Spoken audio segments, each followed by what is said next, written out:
Maka kami, rakyat Malaysia, berikrar akan menumpukan seluruh tenaga dan usaha kami untuk mencapai cita-cita tersebut berdasarkan prinsip-prinsip berikut.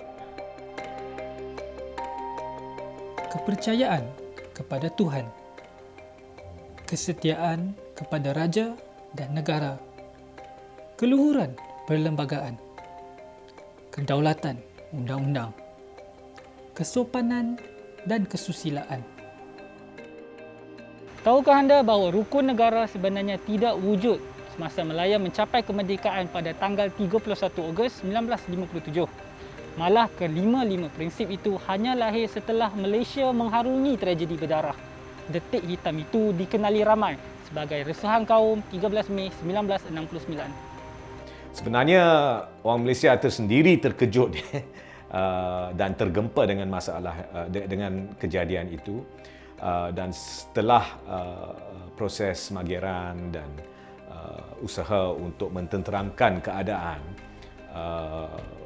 mereka telah memikirkanlah bagaimana nak melangkah ke hadapan, ya.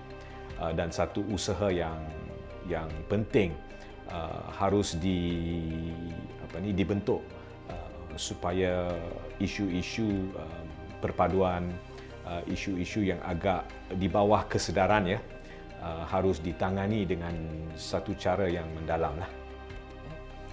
Rukun negara merupakan buah fikiran bekas Menteri Dalam Negeri Tan Sri Ghazali Shafi'i. Ia digubal dan disusun oleh Majlis Perpaduan Negara dan Jabatan Perpaduan Negara. Selepas perbincangan itu, ia dibawa ke satu perbincangan yang jauh lebih besar, dan ini merupakan satu perdebatan yang paling menariklah dalam riwayat negara Malaysia ini, yang melibatkan pihak daripada pihak pembangkang, orang-orang daripada ilmuwan, agamawan dan sebagainya. Dan bagi saya ia juga merupakan landasan pertamalah untuk pembentukan Barisan Nasional, ya. Dan dalam perbincangan ini yang telah berlangsung selama 7 hingga 10 hari di Dewan Negara, yang dipengerusikan oleh Tun Ismail Abdul Rahman, Timbalan Perdana Menteri, mereka telah mengesahkanlah 5 prinsip ini daripada cadangan-cadangan pihak penggubal. Ya. kepercayaan kepada Tuhan. Kalau saya tidak mau percaya kepada Tuhan, ya, apakah itu bermakna saya bukan warga negara Malaysia? Tidak, sebenarnya tidak.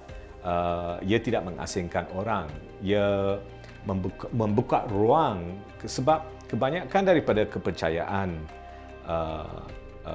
individu masyarakat Malaysia berasaskan agama, ya, mereka pegang kuat kepada agama, dan ada usaha dalam prinsip ini untuk mengangkat nilai-nilai persamaan di antara semua agama, human values lah, sebagai asas supaya orang ramai boleh identify dengan prinsip-prinsip sebegitu, morality sebegitu, dan satu perbincangan tentang morality negara bangsa yang bertapak pada agama, kepercayaan dan sebagainya boleh diangkat supaya satu jalinan persefahaman dapat diwujudkanlah di antara orang ramai di negara kita.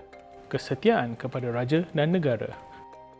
Kerajaan adalah konsep yang wujud di Malaysia, iaitu bahawa raja itu menjadi lambang dan payung pembangunan masyarakat. Ya. Jadi kesetiaan kepada raja dan negara adalah satu affirmation, satu perestuan tentang konsep sejarah yang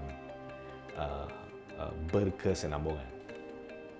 Keluhuran perlembagaan, Perlembagaan Malaysia ini bukanlah sesuatu perlembagaan yang diberi kepada kita atau dipaksa atas kita. Ia merupakan satu perlembagaan yang dicapai berasaskan konsensus. Ya.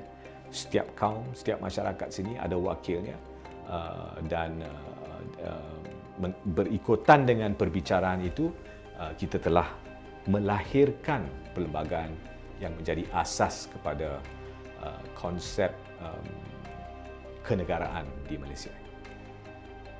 kedaulatan undang-undang, Kalau tidak, kita ada masyarakat yang agak liar dan anarkik lah. Ya.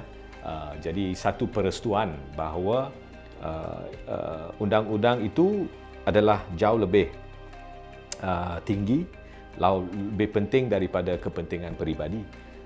Yang lagi satu yang harus kita ingat ialah apabila kita merestui kedaulatan undang-undang, kita merestui kewujudan parlimen.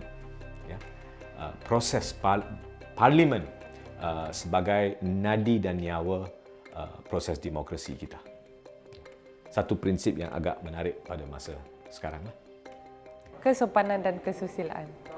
Bahawa kita cuba mewujudkan satu konsep morality bersama, shared morality, ya, berasaskan konsep bertamadun, terutamanya dalam pelbagai kebudayaan Asia. Ya.